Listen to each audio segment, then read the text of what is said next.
Here I have ZTE Blade A7 2019, and today I'm going to show you how to change wallpaper on this device. So first of all, you have to open settings. Next you have to enter display section. Then go to the wallpaper.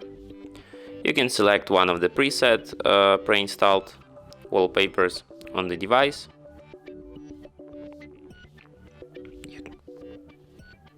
You have many to choose from, but you can also set your own image or photo by going to the My Photos.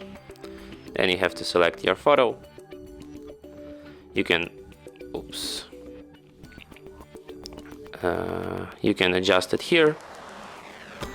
You can see how it looks on home screen, how it looks on lock screen, and then tap Set Wallpaper. Then you can select if you want to set it on home screen, on lock screen, or on both screens.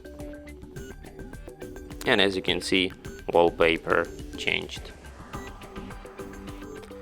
And that's it. Thanks for watching. If you find this tutorial useful, don't forget to hit that like button and subscribe to our channel.